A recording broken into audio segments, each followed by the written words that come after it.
Welcome to the Motherhood Mentor podcast. I'm Becca, a somatic healing practitioner and a holistic life coach for moms, and this podcast is for you. You can expect honest conversations and incredible guests that speak to health, healing, and growth in every area of our lives. This isn't just strategy for what we do, it's support for who we are. I believe we can be wildly ambitious while still holding all of our soft and hard humanity as holy. I love combining deep inner healing with strategic systems and no-nonsense talk about what this season is really like. So grab whatever weird health beverage you're currently into and let's get into it. Welcome to today's episode of the Motherhood Mentor podcast. Today, I am so thrilled to have one of my besties on the podcast because what's more fun than mixing work and friendship? Not a lot of things. So today, one of my best friends, Lauren, is on the podcast, and we're going to talk about just the duality of motherhood and business, wanting it all, having it all, what that looks like and feels like. Lauren, will you just introduce yourself briefly? Yes. Oh, sweet Becca, thank you so much for having me. I am just giddy with excitement. This is going to be really fun. So, hi, I'm Lauren. I am an entrepreneur. I am a mama of two little boys, 4 and 2. I co-own a residential boutique brokerage with my husband. So we help people buy and sell homes. But of course, it's so much more than that. And I am really excited to talk about how I feel pushed and pulled between my business and my desire to genuinely show up in my motherhood and how that's amazing and challenging all at once. Yeah. So tell us a little bit about like what those early years of motherhood were like, already having a business, already having like, I feel like you had such a beautiful, like full life, not all beautiful. You had some stuff, right? What was that season of new motherhood like for you, both personally and professionally, and just kind of the mix of both of those and how it all intertwined? Good question. I became a licensed realtor when I was 24, and I jumped into business with my husband just 4 months after saying I do. And so we were on this journey of building a business together at 25 years old. And COVID happened. I was 28, I want to say. And at that point, had done a lot of the heavy lifting of what it takes to build a foundation of a business. And it truly does take blood, sweat, and tears. And a lot of that happens behind the scenes. Mhm. So I had what felt like to me, but also what presented as a thriving business, one that ran on very efficient systems, one that delighted our customers, and one that brought both my husband and I a lot of joy. We absolutely love what we do. And a part of the thrill of entrepreneurship and working for yourself is, oh, well, you can work whenever you want. And in reality, that's totally true. But that usually means you're working a hell of a lot more than somebody punching a clock. And your thoughts at night are about how you can make your business better. And when you're putting together your grocery list, you're also putting together your list of supplies that you need. And it's never turned off. Mhm. And a couple weeks into COVID, like many other people around the world, my husband and I looked at each other and we said, well, there's nothing better to do. And we want a family, so let's get going. Might as And well. yeah, exactly. So I think like a lot of moms, walked into my first pregnancy and my first child knowing that it would change everything. I knew that it would change my business, but I didn't know that it would also change my heart in Mhm. a way for how do I divide my time? How do I divide my energy? Because, by the way, I still have to pay my mortgage. I still have to keep milk in the fridge. And my husband and I are intertwined in this industry that is 100% commission based. and dependent on the, uh, you know, ebb and flow of the real estate market. We knew that things were going to shift. And what's really interesting about motherhood is that so much of the experience of parenthood is just different for moms. And, I was recovering from a C-section.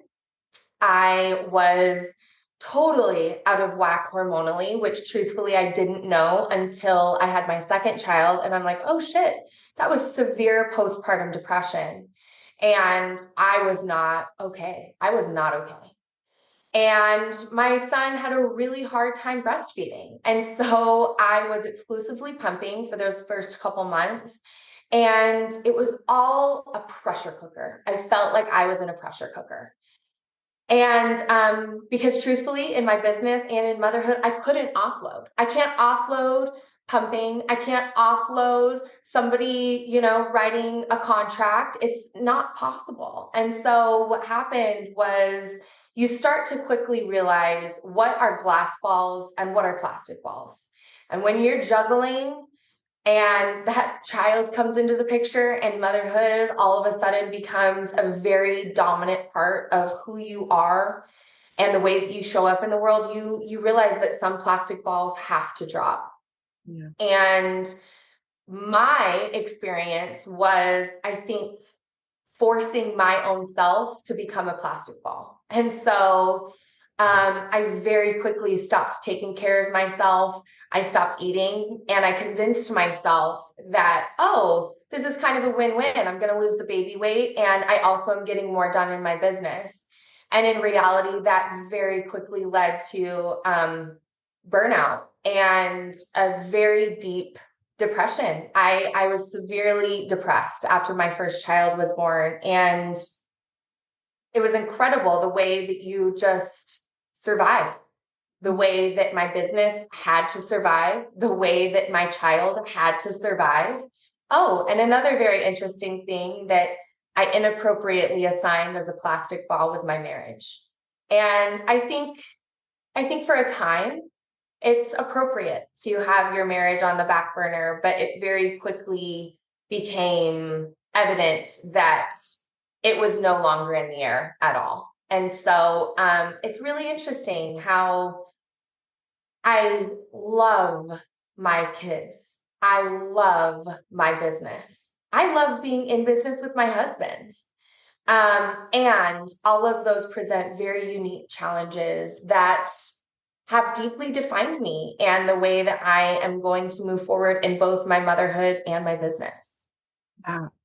What you said about I made myself a plastic ball, Hmm. just, I mean, it's so interesting because I can hear that as a coach and I can hear that as like the professional side of me, but like it's so interesting when it's like, you're talking to your best friend.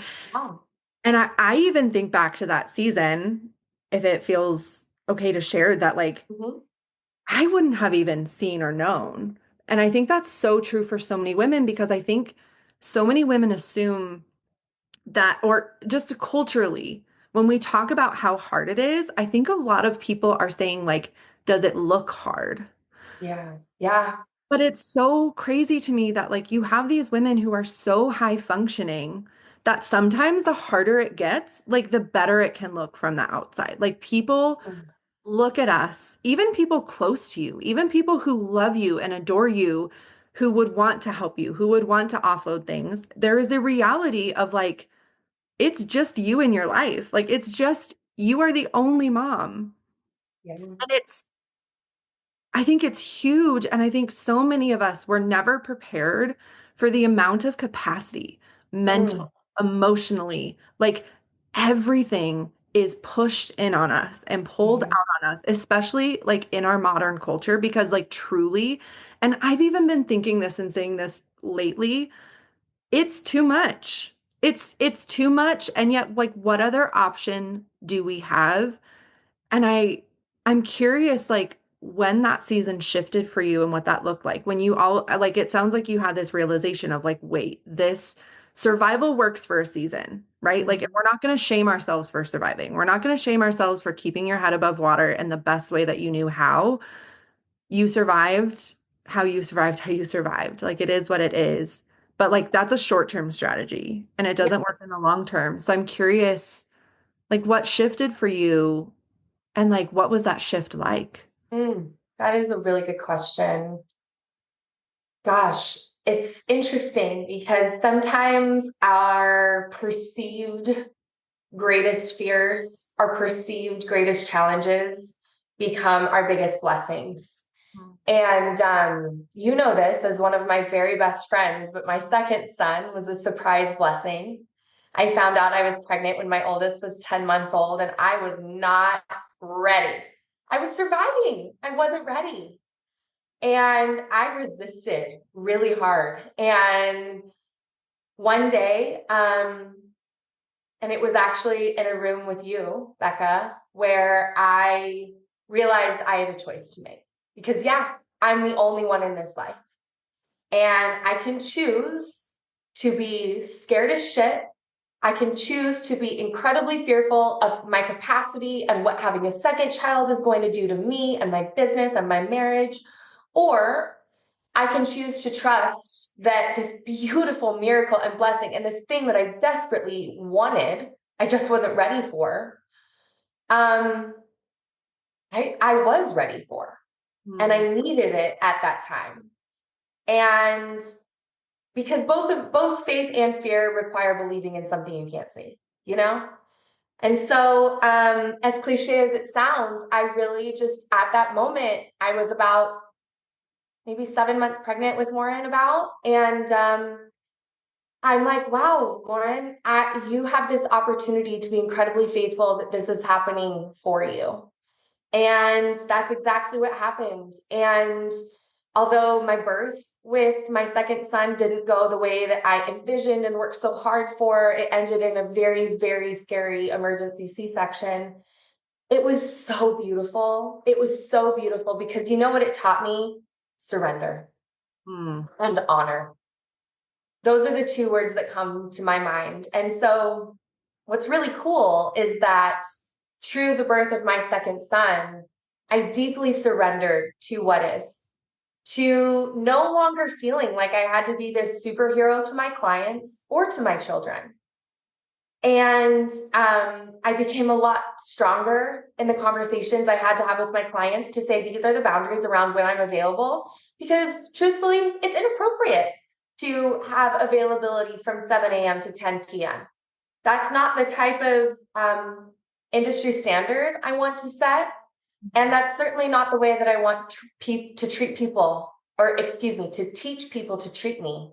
And you know what's interesting is that when you double down on those boundaries, because survival was no longer an option, showing up for my kids with a full heart, giving myself the opportunity to like actually put on a face of makeup because it makes me feel like Lauren. Those are important things. Clients become to say, oh, wow, she's boundaried. She's legit. She's an expert because she only has these times to talk to me. That's because she's busy helping other people. And those are the type of people that clients want to work with. Meanwhile, I'm so proud of myself. And this is my prerogative. This is not everyone's prerogative. But for me, I love that I am intentionally teaching my children that they are a huge part of my world, but they are not my whole world. And when I look back on my motherhood, when they look back on my motherhood, I pray that that is something that they find joy in, because for me, it's something I'm really, really proud of. I'm just basking in the glory that is my friend right now. I'm like, wait, forget. Oh yeah, we're on a podcast. What you just shared, goosebumps of so many different things. But surrender feels terrifying when you are used to controlling and needing to control not just like the objectives, but I think those narratives of like what success looks like. And I think this is such a common theme with so many women that I work with. And it's all across the board in every type of mom, in every type of parenting situation. There is this I had this idea of what it would look like, of how I would be, of how I would feel. And we're so determined to force that narrative. But there is this surrendering that happens to like, okay, what is? Okay, once I surrender to what is, now I can live with reality. Now I can actually look at, okay, how am I going to show up to this? And even what you were sharing about entrepreneurship, I think that is so powerful because I think a lot of women who have this heart that wants to change the world, it's so overwhelming in this season because we only have so much capacity. We only have so much time and energy and focus and our babies need us. And so a lot of times like our hearts and our heads are in our homes or in our businesses. But what is wild is knowing that like those small little boundaries that often feel very mean and uncomfortable and awkward, especially when you first start, it gives other people permission to rebuild the system. It's like we can't beat this game. We can't beat the game that caused the problems in the first place by following the rules. We have to learn to create our new rules. And it's like, isn't that why we became entrepreneurs in the first place? Is to write our own rules of doing business. And yet we get into doing business and we become honestly these terrible bosses to ourselves, where if someone else was treating us this way, people would be horrified. And like entrepreneurship is so glorified, especially on social media. It is so glorified. It is so perfectionistically shared of like this beautiful thing. And it's like, yes, it's true. And also, you have to create that because you are your own boss. And I think a lot of women are worse bosses to themselves than other people would be. Totally. I, I totally agree with you that it is glorified in the sense that it's almost like the new American dream. Yes. Like, isn't it that's what everyone should aspire to do? And I I am so grateful for this gene of entrepreneurship. I truly feel like I would be denying a part of myself, just like I have brown hair, if I didn't honor that. And I think it's really freaking cool that not everybody has that gene. Yeah. And And that's okay, it takes a lot of hard, intentional work and skills. It Yeah. requires so much skill building. And something I just want to name that, like, one of the things I love about our friendship is that ability to have boundaries as like, how much trust there is. Because when I ask you something, I don't have to be weird about it because you'll just tell me no. Hmm. Or if we make plans and one of us is acting weird, we probably sent a text earlier that day of like, hey, if I'm acting weird, this is happening, but I don't want to talk about it today. That's Yeah. so refreshing. I think so many women in motherhood and in entrepreneurship, they avoid telling other people the truth about what does and doesn't work for them. And it creates this weirdness that it's hard because you can't even always see it, but you can feel it underneath. So I just want to name that like you creating those boundaries that I think maybe before your narrative change, but after the change, like there's this fear often in setting those boundaries of like, I'm not going to get clients. It's not going to work. Like, I have to give and give and give in order for people to see my value versus like, I'm really valuable. My time, my energy, and my capacity is valuable and it's limited.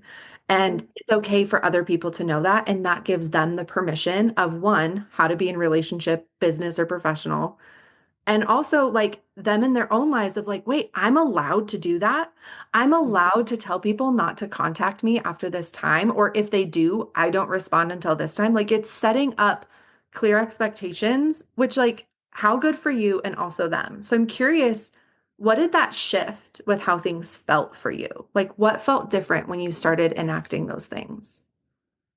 Feel like I was able to find an equilibrium. I hate this idea that we can find balance, that we can have it all. I genuinely don't believe that I do have it all. I think that I have my hand in a ton of different buckets, and sometimes certain buckets are empty.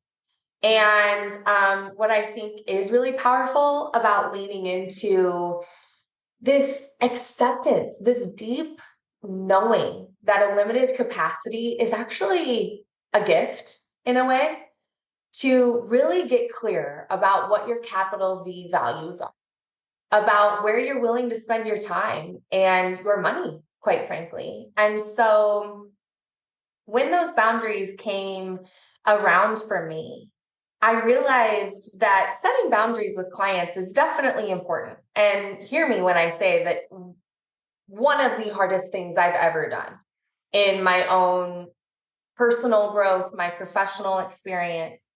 But what's interesting is that creating the self-trust in myself with those boundaries was actually the hardest of all. So when I block out time on my calendar to move my body, or I block out time on my calendar to spend time with God or with a friend, which is a spiritual experience for me and incredibly important, I need to honor that, because if I don't, what am I teaching myself about the way that I can rely on myself? And as I get older, the more that I realize that the most important relationship that I have on this earth is with me. I am the person that I spend the most time with. I am the only person to blame if my hair is dirty or I, feel like shit because I haven't moved my body in weeks. And I think it's really beautiful when you come to this deep connection with your capital S self. So, really being honest with myself about what it is that I need, and bringing it back around to the way that you honor and celebrate our friendship. In our friendship, have learned that there are times when I desperately want time with a friend, or I desperately want time to just like be a couch potato. But is that what I need? And there's a huge difference between honoring your wants and your needs. And sometimes self-care doesn't feel very fun, but I definitely have realized that it is a huge barometer for my capacity and willing to honor and extend those boundaries. Yeah, I love what you just said. I was there, this came up in a session the other day of, yeah, self-care for what we want, love it. Love you meeting your desires, I'm all about like more fun, more like making magical moments, but also if you think of those as like filling your cup, none of like you can't get enough of your wants if your needs aren't met. Like if there's holes in that cup, you have to meet those needs first. And that is not always the fun kind of self-care. That is not the fun kind of showing up for yourself. And like me and you talk about this all the time, right? We're both Enneagram 2s. We're both like, that is my preference would be to just think about what other people want and need.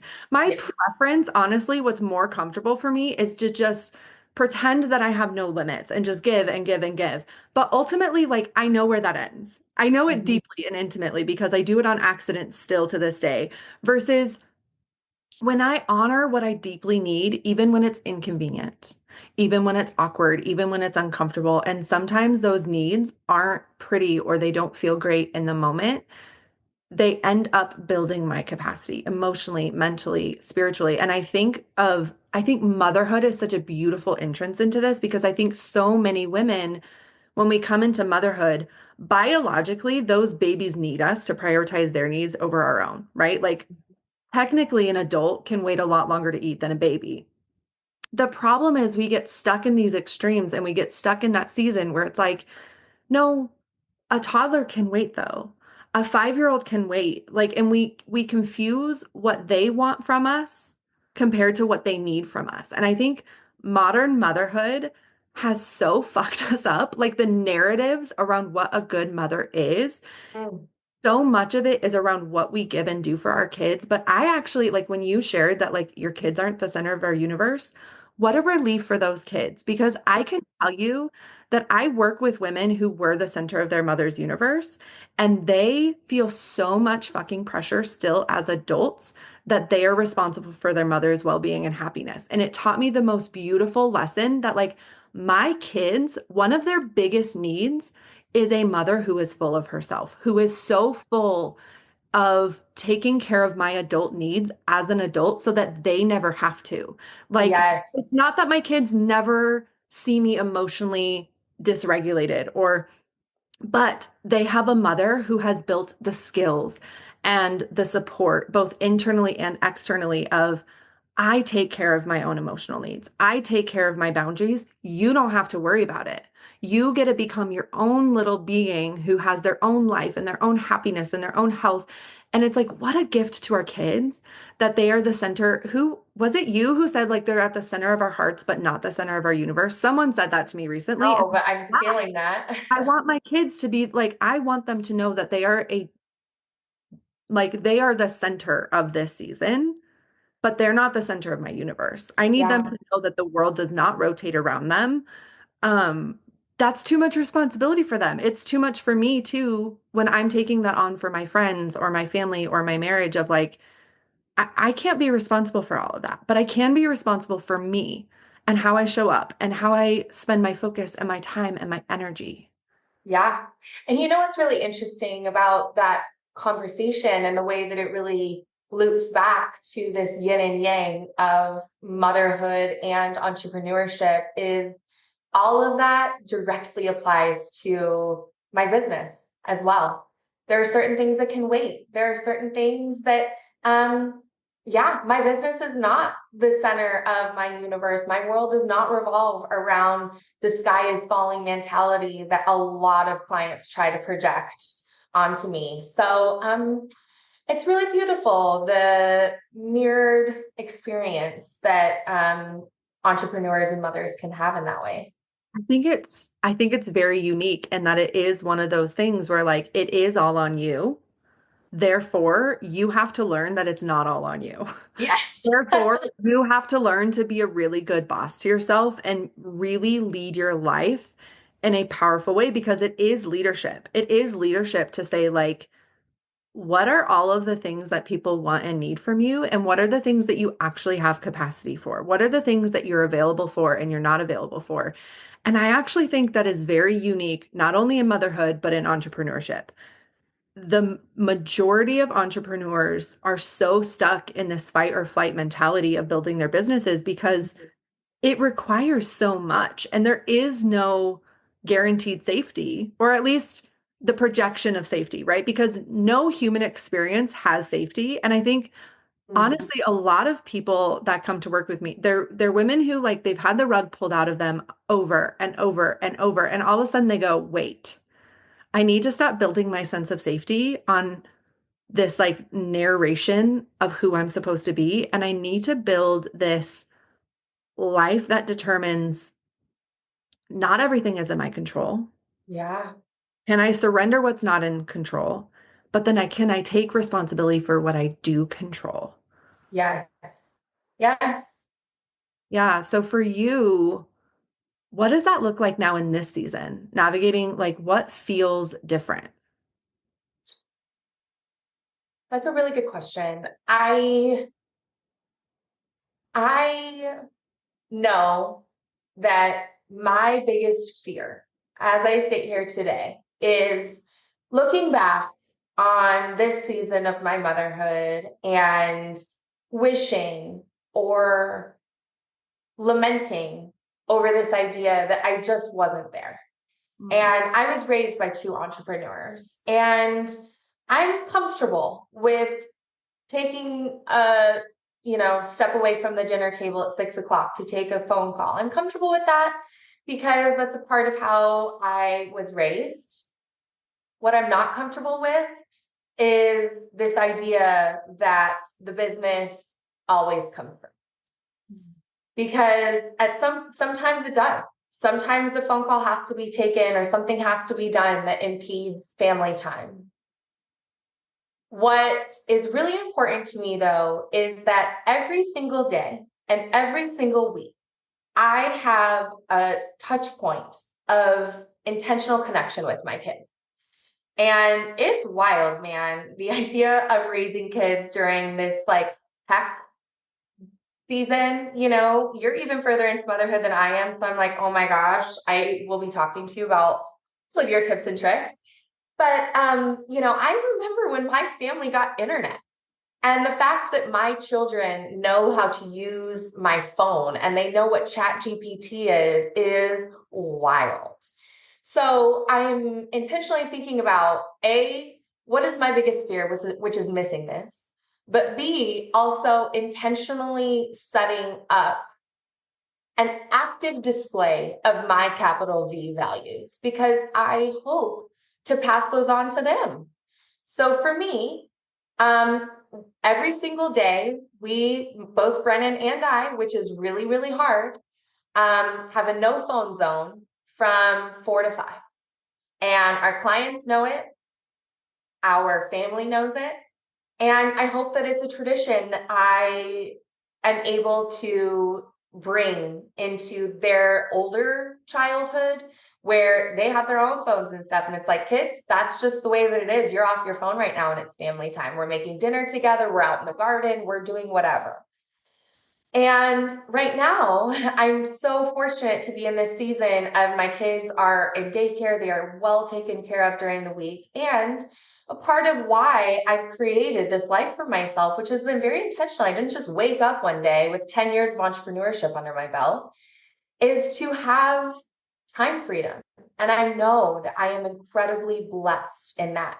But what a disservice it would be to myself, my family, and all the other women who wish they had that type of time freedom to not take advantage of it. So I have intentionally set time aside once a week to either take one kid out for one-on-one time with mommy, where we have a whole day one-on-one, or both kids. And every single month, I make sure that Brennan is there, my husband, for a family day. And we're going to do that probably, not probably, definitely until those kids are in school. And I know that for me, that's what allows me to do both of these things because I am in it. I am so into building this business and it takes a lot of me. And I genuinely believe that I'm putting the right systems in place now so that I can look back and be like, wow, I was there. I was there. And that's what makes me excited. I want to pull out a piece of that like I don't even know if you know how powerful and potent it is. But when you shared like this is my biggest fear, but you leaned into that. I think so many women, they really avoid, you use the word fear, but I think a lot of women would use the word mom guilt. I think Yeah, a I lot of agree. women would describe it as like, I'm having mom guilt or shame to my life. And our culture's response is like, oh, make it better, make her feel better. And I'm like, no, no, no, no, no. Do not take that gift away from her. Do not take the gift of fear or guilt that says you are not showing up to your life in the way that you want. You are Yeah. not showing up to a life that you are designing, that you are intentionally setting up. And I truly think that is it. If you can lean into what is and what isn't working for you to your values and then realize that like it's you choosing it. Like yes, there are women who have schedules or things that are out of their control, but I think our culture loves to hyper excessively focus on what we can't control. Yeah. And it's like, well, I don't know how to change that for you, but I do know that like you can change everything when nothing changes, which is how do you use the time that you do control? How are you present in those moments that you do have with your kids? Because actually, it doesn't take as much as people think. Like Mhm. if you can be present and in the mornings and after school, that changes everything. Does that take a shit ton of emotional regulation? Yes, it does. Thank you very much. Like it's even for me, and I've been doing this for years, but I think that intentionality of like not avoiding the discomfort of your emotions and actually seeing it as a gift that is telling you this is what your heart deeply desires. This is what you deeply value. It is such a sign and a signal of that. And you were able and willing to listen to that and then take behaviors like to change the way that you were showing up in a micro level based off of that big thing. And I think that's something so many women are missing because I think everyone's looking outside of themselves of like, what's my perfect balance? How do you balance motherhood and entrepreneurship? And it's like, I have a completely different business than you do. I have different kids in a different season and a different husband and a different time schedule. Like everything about my life, even just me and you, I look at like me and you, we're alike in so many ways. Yeah. And me and you have to function very differently. Yeah. And the key is you knowing yourself and what you want and need, and then building a life based off of that. Thank you so much for calling that out and for honoring that. And, it's interesting because that's why these conversations are so powerful. And we have to cultivate this modern day sewing circle to sit with other women and validate one another's experience while reserving judgment and just simply extending applause to say, I see what you are doing. Do you and you know what I find so much joy in is that so often women just want to be seen in what they're experiencing.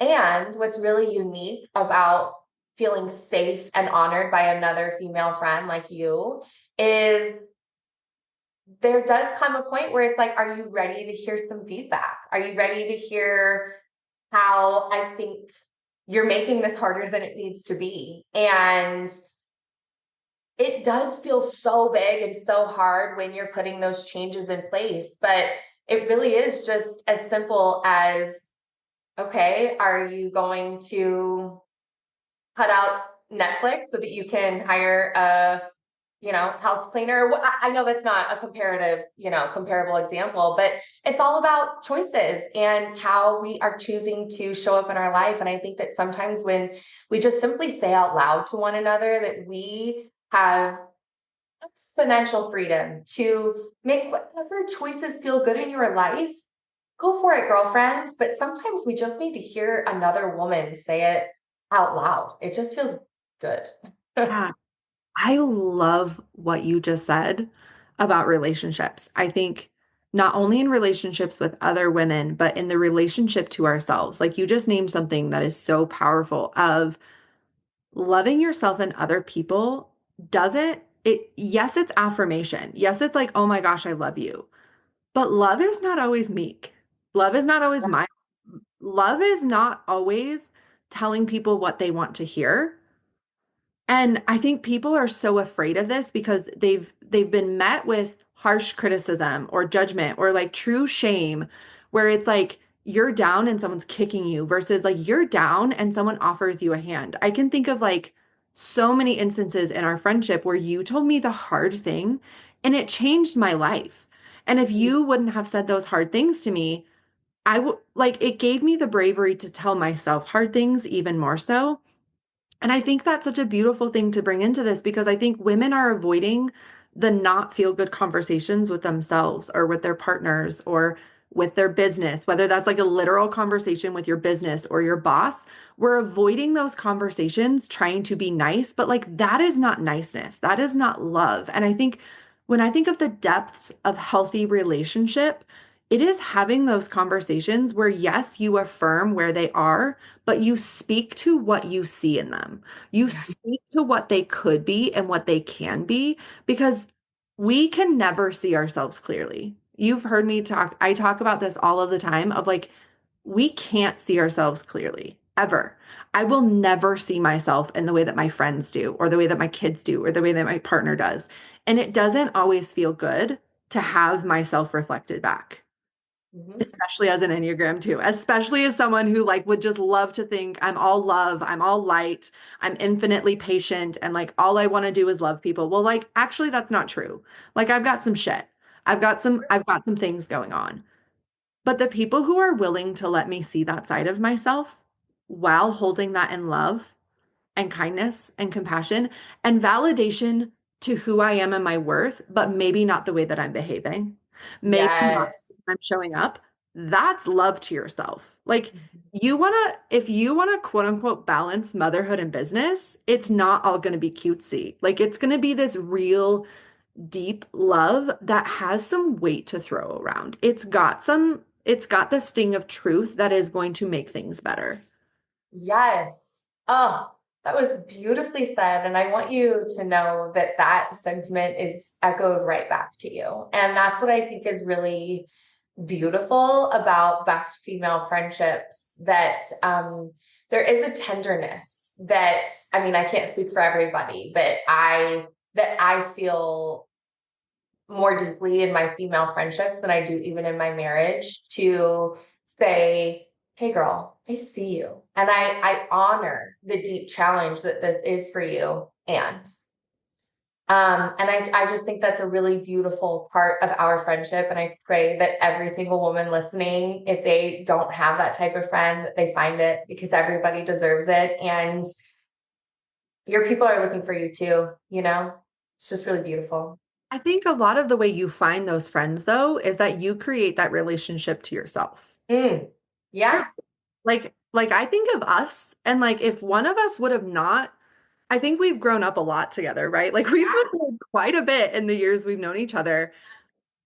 I don't know if it would be as deep and as connected if we both wouldn't have enacted that same relationship to our own lives. And therefore, when it came to like the relationship to someone else, you saw that as health and not this like terrifying, terrible thing. And I think so many women, Yes. it's like that toxic positivity where it's like we're trying to like, oh, love yourself. And it's like, yes, but loving yourself also means like hard conversations about the way that you're spending your time or energy or not taking care of yourself. And it's so, at least for me, it is so easy for me to make myself the plastic ball.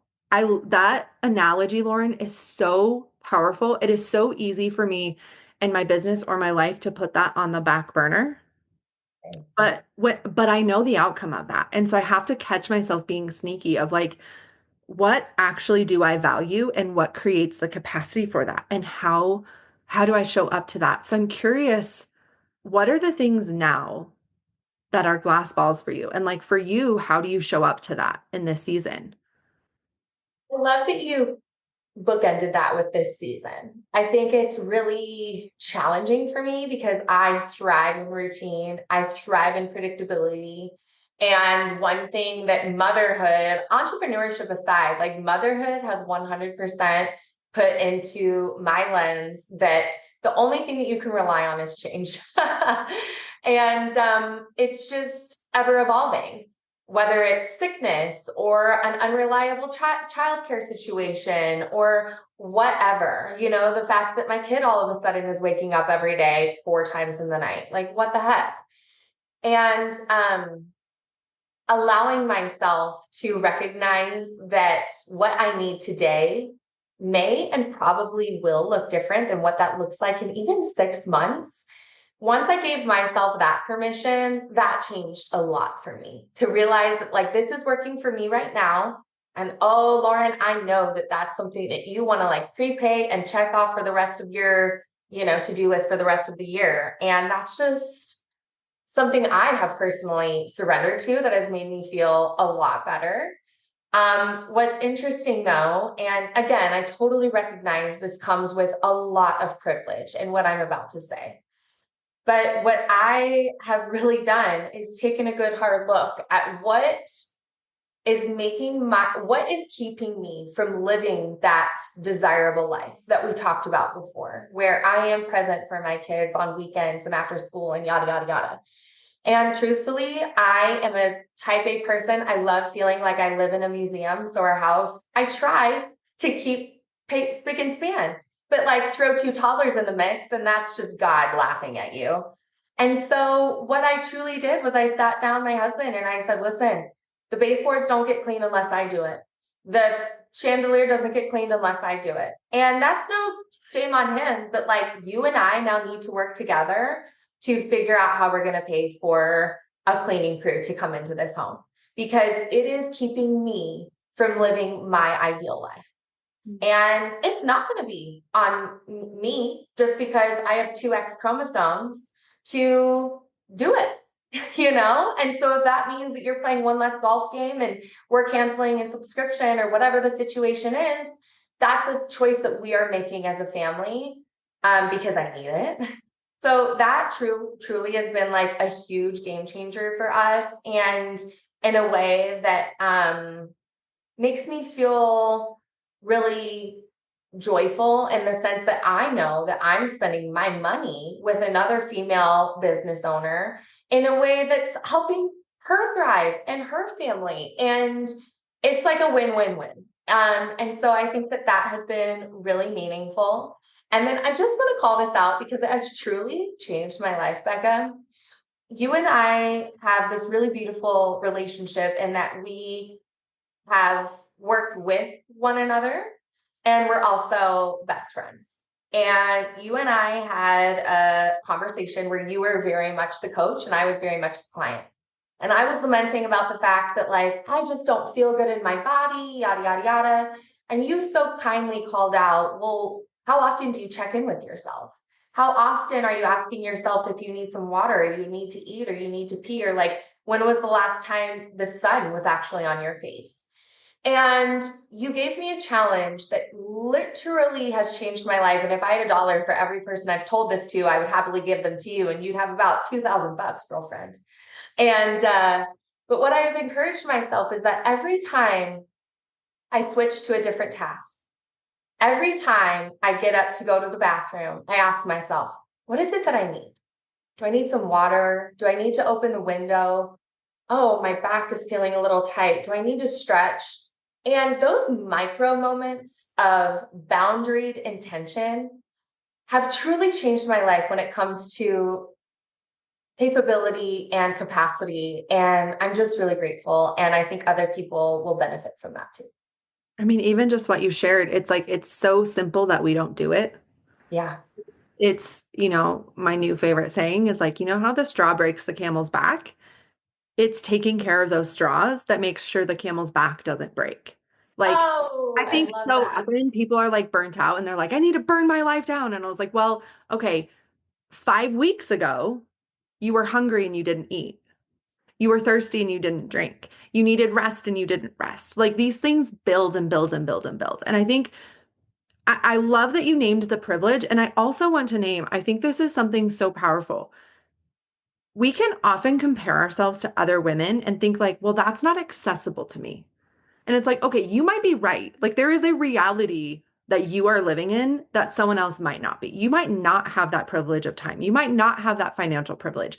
You might not have the privilege of a partner. You might not have the privilege of parents in the area, whatever that is for you. But you do have some access. You do Yeah. have some choice. And if you can find that place of agency and choice, you can change things. And it might look little by little by little. It might be smaller choices than you realize, but those things build.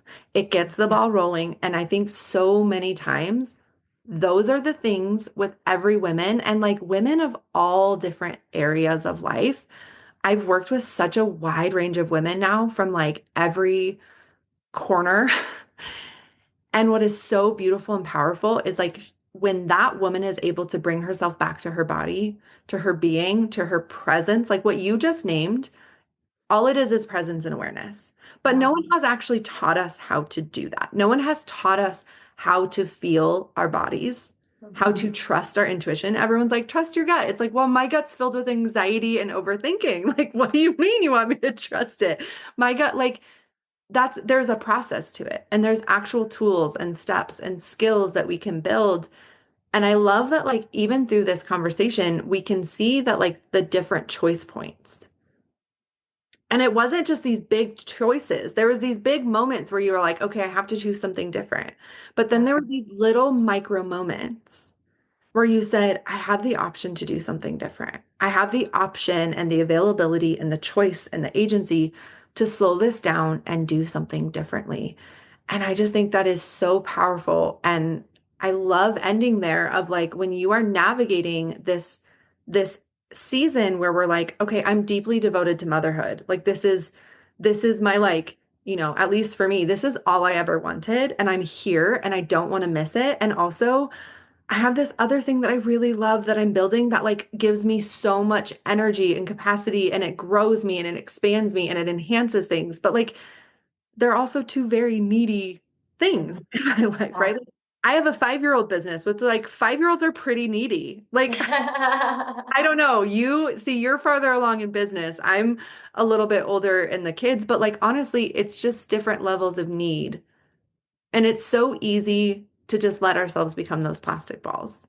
But Yes. really coming back to this place, I did this interview with this gal, Sasha. You would love this interview. And she used the phrase renegotiating. Mm. And I loved that of like, it's this daily thing where it's no longer, oh, I have this perfect plan for the season. Because I really truly think that's one of the hardest parts of motherhood for so many women is we have these plans and then we keep Yes. making more plans. We keep making these systems and these schedules. And like, I don't care how good you are at that. When your season changes or your kids change, what worked in summer doesn't feel good. I mean, we're coming into spring right now, and what felt really good in winter, all of a sudden I was like, this feels terrible. I need Yep. something different. Like my self-care, the way that I'm parenting, the way that like like everything's changing with the season. And sometimes a season is a day or a week, and sometimes it's like a couple months, but that renegotiating and that shifting is so, so powerful. I'm curious if there's anything that we didn't say or something you want to end with. Mm. I'm just really grateful for the community of it all. You know, the community of mothers, the community of business owners.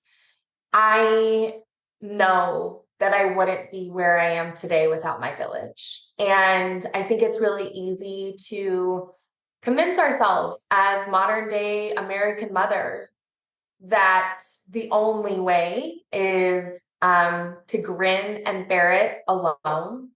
And my experience in business ownership and in motherhood have become so much richer and more meaningful once I freely and vulnerably welcomed other women into that front row of my arena where it is messy, where it is not always what I want to be saying or sharing. And it has led to a deep sense of connection that has expanded me. And I'm just really grateful. Thank you for being a part of that village. Do you mind if I ask a little bit more about that? Because I think that's a Please. topic. Women are going to hear that and say, like, I don't have a village or my, like, I, I'll share my experience. I was talking with some women the other day in a mastermind of my village doesn't look like what I thought it would.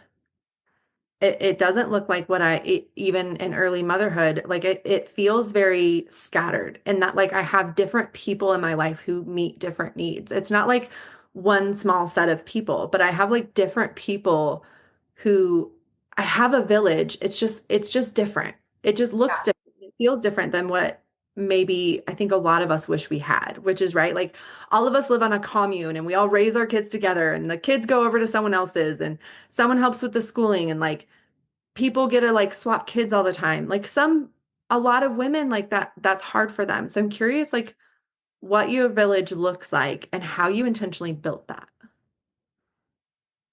I'm very fortunate in that I genuinely believe that I have welcomed the right women into my life. But damn it, it took a lot more energy and a lot more time than I wish it would have. Truthfully, the I felt deeply lonely after college. I stayed in my college town, and all my college friends scattered across the country. And here I am, still living in Fort Collins, Colorado. All of a sudden, not no longer identifying as a college student, not yet identifying and as a wife and mother, and really feeling this interim. And so I truly spent about 10 years trying with earnest to find my people. And it looked like dating, honestly. Reaching out to people on Instagram, vulnerably but confidently going up to somebody at a coffee shop and saying, "Oh my gosh, I love your shoes," or whatever. And a lot of first dates that ended there, you know, and I'm like, "Oh, this chick is not my gal, but I wish you well." But guess what? A lot of those first dates turned into second dates. And now we have been in relationship for years, and my life literally, I can't imagine what my life would be like without these women now. And what's interesting in female friendship is that for me, it is filled with so much romanticism. I truly love the way that I have been courted by my girlfriends and the way that I have done the same. That looks like showing up in a way that feels within capacity. And a lot of times that means sending a text to say, "Hey, I'm thinking about you. I love you. Send me a picture of the kids." Or dropping by for a quick hug when it's like, I literally have 20 minutes. Do you have 20 minutes? Let's sit and chat in the sunshine. It doesn't look the way that it was projected on sitcoms and in movies. But what has been really powerful for me was finding women who did fill different lanes. And once I gave up this idea that my life's journey, I am not called to have one singular best friend. And that sounds so rad, like that sounds really fun to be like in that deep of a connection with somebody, but that's not my soul's journey on this earth. And once I gave myself permission to know that I have different friends in different lanes and I go to different friends for different things. And with this friend, I'm going to have a glass of wine. And with this friend, I'm going to have a tea. Even knowing those differences, and how it brings out different parts of me has been a really fun experiment to realize that, wow, I am so multifaceted in ways that I didn't even know. The conversations that I have with Becca look different than the conversations I have with Becky. How cool is that? And once I gave myself the permission to find friends that fit into my life in a way that felt good for both of us, and finding a friend who recognizes that I'm a mom and business owner first, was really impactful. But truthfully, it really comes with a lot of vulnerability and just extending a hand and saying, hi, I'm Lauren. And it doesn't sound easy, but it is simple. I'm so glad we took the minute to explore that, because I think so many women really deeply crave that. And I think Yeah. a lot of women want it, but I think I want to like pull out two things of what you said of like, one, effort. Yeah. And guess what? Being in a village, you don't just like show up and people come to you. Like, it involves risk, right? It's a vulnerable emotional risk. I can think of like several people who like we were friends who like went out to coffee or went on walks.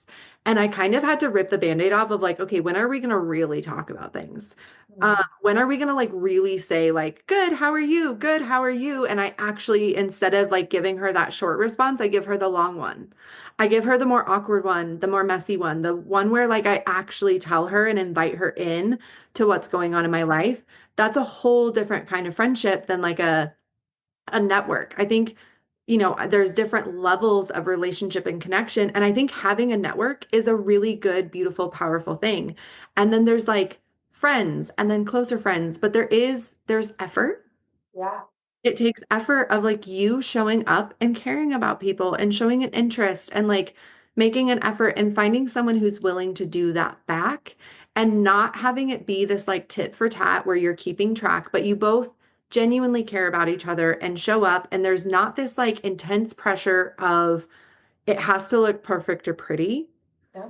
And then the other thing I love that you said is that multifacetedness.